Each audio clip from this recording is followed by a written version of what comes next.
Welcome to Your City Connections, where you get to meet entertaining and informative guests. Guests such as an artist with a brush or with a camera, and guest with a violin. City Connections, providing insightful interviews with favorite son Lieutenant Governor Todd Lamb. To city commissioners, the mayor. Interviews with a rodeo queen, to beauty queen, and even an NBA player. Now, join Steve Kime as he discusses another engaging topic on City Connections. Hello again and welcome to City Connections. I'm Steve Kime. It's my privilege again, just about each and every week, have the opportunity to present a special guest to you. And our special guest today is Jon Blankenship. You're probably a lot more familiar with our special guest than you are me.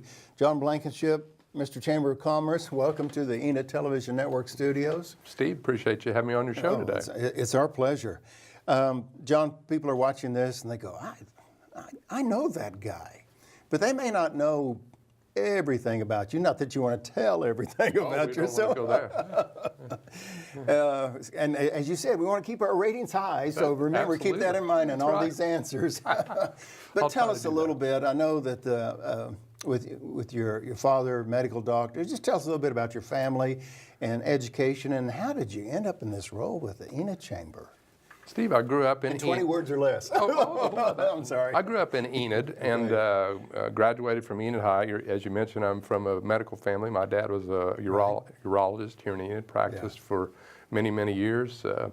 Went to the University of Oklahoma, did some graduate work at the University of Tulsa, spent a little bit of time in Oklahoma City, moved back to Enid in the early, or actually the mid 80s, was in retail, had a shoe store here for a period of time, had an opportunity to go to the Cherokee Strip Conference Center, which is now on the same land, of course, as CNB Center, but was the manager of the conference center, primarily involved in the visitor industry and tourism development here in Enid.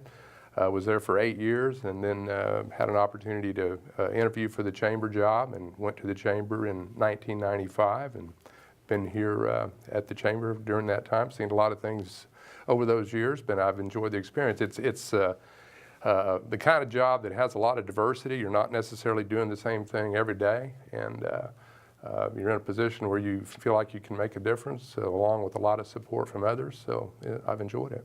Well, Jon, I think most folks are familiar with the term Chamber of Commerce, but if you would, let's go back to the beginning as best as you know. People say, well, that must be economic development, or it has to do something with businesses. But let's go back kind of to the beginning. Where did the Chamber of Commerce come from? Was it an East Coast thing, West Coast, or? The original chambers in the U.S. actually happened in colonial times, and the first known chamber of commerce was the New York City Chamber in the 1760s. There were other chambers that popped up in other colonies along the East Coast, but the impetus for those chambers forming was to promote free trade, addressed taxation issues, undue tariffs that the colonies felt like they were experiencing. So it's interesting that the chamber formation really came about for the very same reasons that we ended up having the Revolutionary War. It's interesting that in the recent political scene, if you will, it seems like the national chamber, if there is a so-called national chamber, but somehow the Chamber of Commerce weighed in on some of the issues. They weighed in on some of the trade decisions. They weighed in on some of the political figures that were running for office. Has that role always been there, or were they just more vocal in recent elections, or is that something new? Well, I think chambers came about as business advocacy groups, and it became clear very early that to address business issues, you had to be involved in governmental affairs. And so I don't think it's a new development. I think it's one where chambers have increasingly, over the years, become more and more involved in governmental affairs. They're trying to promote their members, they're trying to promote businesses, but in order to do that, they've got to interface with government officials at all levels, local, state, and federal. Jon, let's bring it closer to home here in Enid, Oklahoma. Your role as president of the chamber? Or executive director? How many titles do you have? I'm the president. I always say I'm the president and CEO on the days that it's going well. On the days that it's not, it's the chairman's job. Very good. Well, let's bring it close to home. The Enid Chamber of Commerce. What's its role? Is it, again, a business advocate? It is business advocacy. Our mission at the Chamber, we have about 500 member businesses, along with individuals and organizations. And the fundamental mission is to promote the economic climate and the quality of life in Enid and the surrounding area. It's a broad mission. We have to have lots of partners. We don't do it alone.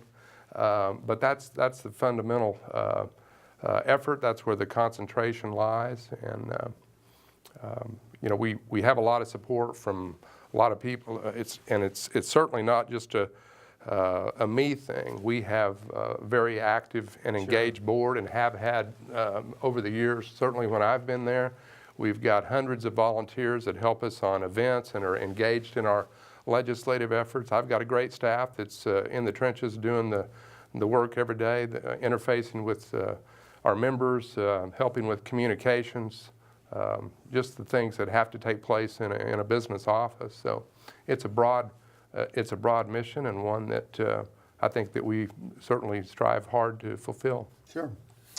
My special guest today on City Connection is the president of the Enid Chamber of Commerce, Jon Blankenship. John, you said when things are going well, you're the president and CEO, and then when things are not so well, you relinquish that title, I guess, for a temporary. Facetiously. Yeah, I understand. I think we all do sometimes. You know, when things are going well, yes, that's me. No, but let's talk a little bit about the chamber events. You were talking about all the partners, all the business partners, and your staff. The things that I'm aware of for the chamber, ribbon cuttings is a big part, and you have socials, if you will, kind of a business soiree, a kind of a business networking opportunities.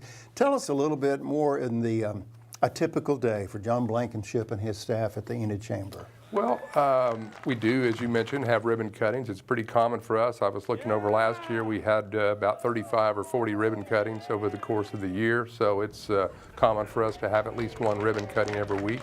Excuse me, John. When you say 35 ribbon cuttings, what's the message that people need to receive from that? That business is booming? There's new opportunities? We'll do ribbon cuttings to acknowledge and recognize business expansions. Okay. We'll do it to announce the opening of a new business. It may not even be a business at times. You attended one recently where we were commemorating the 100th anniversary of the Chisholm Trail. Right. And we're doing a trail mural recognition. So, but more times than not, it's going to be some kind of a business development, business expansion, or maybe just somebody that's opening their doors.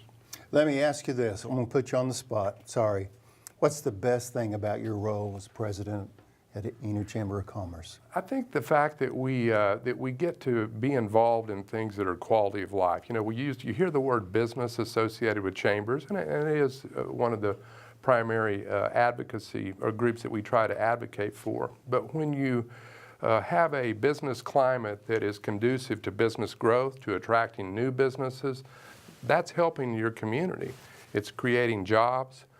Likewise, if you are in a position, and as we are as an organization, to help be an advocate for quality of life projects, trail systems, Enid event centers, now C&B centers, things that, school bonds, be an advocate for infrastructure development like a Call Lake pipeline project. Those are things that are essential for the community, but they're also benefiting businesses. If you pass the school bond, you're helping with workforce development, and you're doing good things for the business community as well. So the two areas go hand in hand, and I think that's a good thing. Well, we need to talk a little bit more. You focus on some of the real local Enid entities or events that takes place, but we know that the Enid Chamber of Commerce kind of branches out. You do a little bit more than just stay right here in Garfield County, and we'll talk a little bit about that in just a few moments. Thank you for joining us today on City Connections. And again, our special guest, Jon Blankenship of the Enid Chamber of Commerce, and we'll have more with Jon right after this.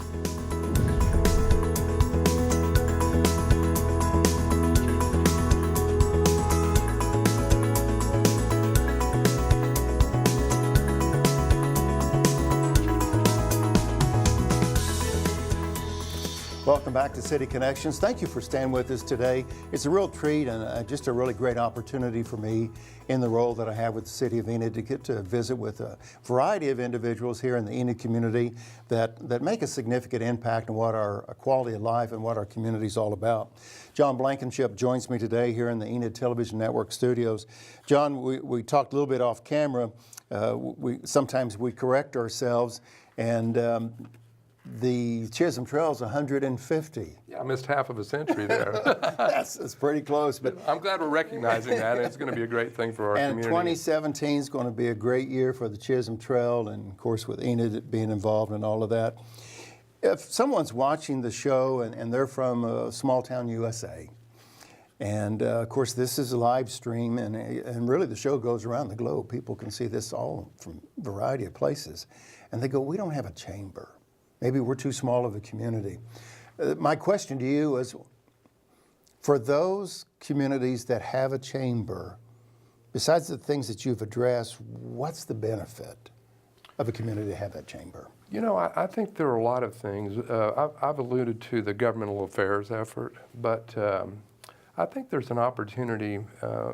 There's a lot of diverse things with the Chamber of Commerce. You can be involved in events. Mm-hmm. You can be involved in progressive local issues. Good examples would be 2 campaigns that the Chamber was involved in the last year on school bond and on the Call Late proposal. Sure. You have an opportunity to network with fellow Chamber members by being a member. I always say that if we have businesses or individuals or organizations, when they write their membership check out, whether they do that monthly or quarterly or annually, if they're seeing that as a donation, we're not doing our job. We've got to deliver value. Mm-hmm. And I think that's critical. We try to do that.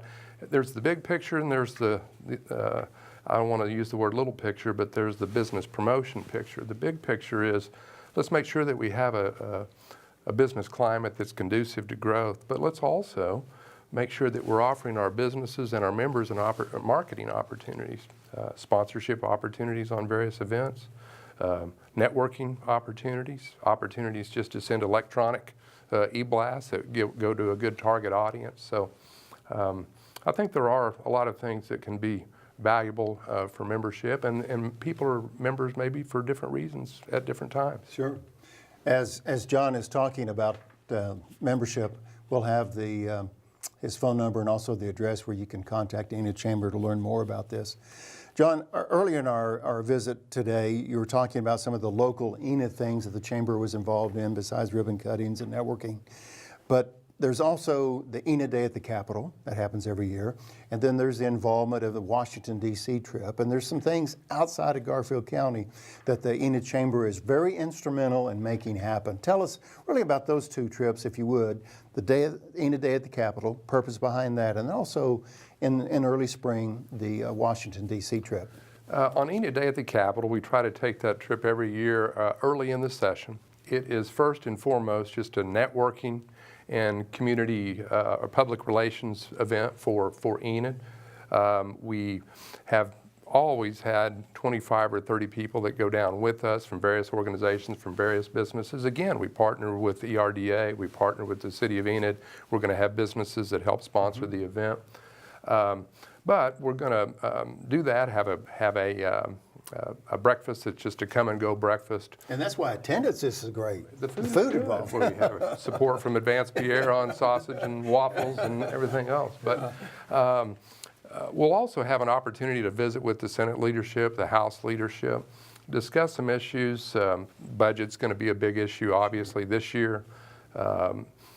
Incentives are an ongoing issue. We've got things legislatively going on because of budget shortages. What you don't want to have happen is solve the budget issues on the backs of business. So there are incentives that need to be reviewed, but there are also incentives that are demonstrated successes, that are performance-based, that require a company to make an investment in a community, that require a company to add jobs in a community before they receive those incentives. So those are things that we need to be concerned about. The other topics that invariably come up are sector related. You look at Enid's key sectors, obviously energy, oil and gas, wind, medical sector. So we've got to be attentive to those. And I'm not saying we're solving all those today at the Capitol, but those are some of the discussion topics that are likely to come up. And then as the session moves on through the spring and into May, then you have an opportunity to go back and have some specific meetings about specific issues. And I think the important message is for the viewer watching our show today is to have the full confidence knowing that the Enid Chamber, with partnerships with other entities here in Enid, are kind of that liaison. They're that, advocate. They're going before these leadership individuals there at the legislature, and they are representing the interest of Enid, and it's good to have that voice. That's right. And one of the things I've failed to mention is that we'll have a lot of support in that event for our own legislators too. Our local legislators are a key part of that event. And, I know there's the spring event in Washington, D.C. Tell us about that effort. We've been taking that trip for a better part of 35 years. Wow. Enid has had a consistent presence in D.C. and taking a legislative trip. We wouldn't take it probably if there wasn't a federal Air Force base here. But you can't just show up at the Pentagon or show up in D.C. and try to have legislative meetings in a BRAC here. There has to be an organized, sustained effort. We've had great leadership from Mike Cooper over the years on Vance Air Force Base. We've got a great story to tell that needs to be communicated not only to our congressional organizations or congressional delegation, but to Pentagon officials, and the quality of people that we're meeting with at the Pentagon is outstanding. We've got a great story to tell about the strides that have been made at Vance Air Force Base from a community standpoint and a military standpoint. There isn't an old building still on the base. We've gone from, in '95, rated 13th in infrastructure among military training bases to rated first or second. That's a great story. We're doing things that are unprecedented in Enid to support the military mission, things like extending our runway at Woodring Regional Airport, things like having a joint use hangar, now an apron facility, all things that add military value without military dollars. Those are critical things in a time of tight budgets and sequestration. So we need to communicate those messages on a regular basis, and that's what we do, and we'll continue to do it. This is a little bit off topic of the expansion at Woodring, where I think it's exceeded expectations, because Dan Onosorge, the airport director, the other day was sharing with me that not only are advanced jets landing there and taking off, but he'd mentioned some other aircraft from other bases have located Woodring. And so that's kind of, exceeded the, sure, we're trying to help out Vance, but other bases have heard that, and so they can use that in their practice runs or whatever. So that's exciting news. It is indeed. For that to happen. John, if somebody's watching the interview that we're talking about the chamber and they're thinking, we may be in a small community, or maybe they had a viable chamber at one time and then for whatever reason it fell asleep or is no longer in existence. How does someone start a chamber? And I trust you as our local chamber expert that you'll have the answer for that. But as someone's watching said, we need that in our community. How do we get going with the Chamber of Commerce? Do you have any suggestions for them? Can they reach out to you? Or? Sure. I mean, certainly that would be appropriate for areas that are in this region. But I would first encourage them just to put together a core group. Okay. Do some brainstorming on the kinds of things that they would want to accomplish. What are the key issues, concerns, opportunities in their community? Have that discussion with the core group. Then when they've had that, reach out to the state chamber. The state chamber has an affiliate called the Oklahoma Chamber of Commerce Executives, OCCE. The likely occurrence is that the state chamber would try to coordinate some kind of a meeting between the largest chamber in that particular region and whatever community was interested in forming one. And I think you'll find that certainly myself and any of my colleagues would be willing to try to help in that endeavor. Well, John, I've got a final question for you, but we need to take this short break, and then we'll come back and put you on the spot one more time for one more question. Okay. All right. Again, thank you for staying with us on City Connections. I'm Steve Kime, and our special guest today, Jon Blankenship with the Enid Chamber of Commerce. Don't go away. We'll have a final comment right after this.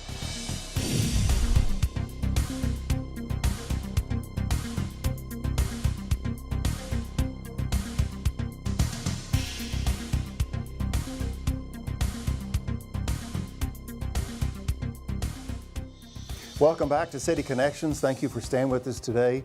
My very special guest, Jon Blankenship. And Jon, we've covered from kind of A to Z a little bit about the Chamber, the beginnings, U.S. involvement, Washington, D.C. trips, Enid Day at the Capitol, all of these things. But again, the Chamber is really homegrown. The Enid Chamber is all about Enid.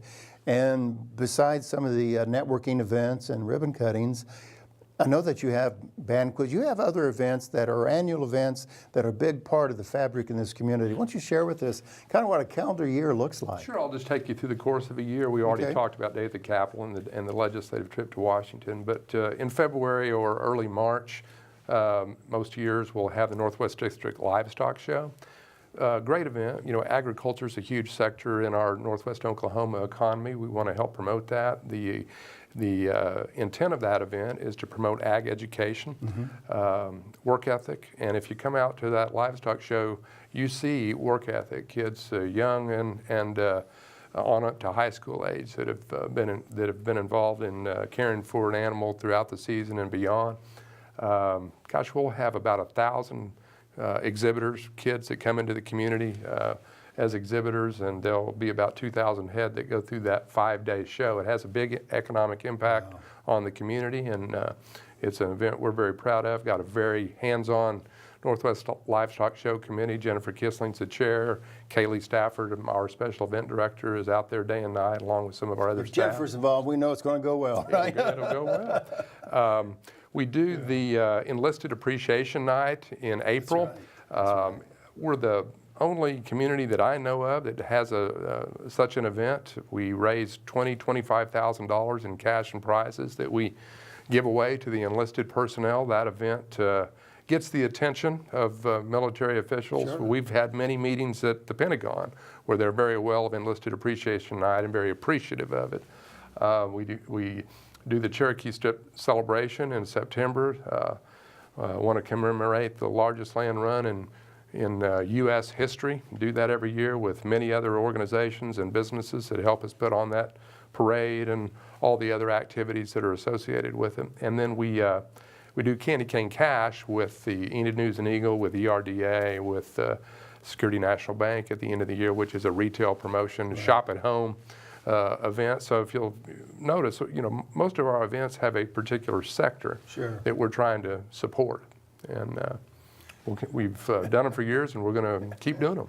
Well, I'm tired, Jon, from listening to everything. Thank goodness I have a lot of support from a lot of good people, a lot of good volunteers, and a great staff. Yeah, very good. And a great board. And I just appreciate you sharing kind of the events throughout the calendar year, because it reminds you of how important the Enid Chamber is and the role that they play. And again, it's all about Enid. Absolutely. So, okay, somebody's watching the show and they said, Jon, I want to be a part of the Enid Chamber of Commerce. So how does a person do that? They're welcome to contact me at the Enid Chamber, 237-2494. Talk to our membership director as well, Kaylee Stafford. You can look on enidchamber.com and see the membership agreement, find out a lot about the Enid Chamber. But we'd welcome that conversation, be happy to provide a membership packet to them and go out and meet with them, and would welcome their involvement. Okay, and tell us that phone number one more time. 237-2494. Very good. Jon Blankenship, President of Enid Chamber of Commerce, thank you for being here at ETN today. Hope you had a good time. I did. Steve, thanks for the opportunity. I appreciate You're welcome. And keep us updated on happenings and events in Enid. We'll have you come back and give us some more updates on what the Enid Chamber is all about. We'll do it. Okay, thanks. Thank Thanks you for being here. And thank you for being here today on City Connections. I appreciate you staying with us today as we visited with special guest Jon Blankenship. So I look forward next week or so. We'll have another special topic and special guest all about Enid. And so until next time, I'm Steve Kime with the City of Enid. Make it a great day. Thank you.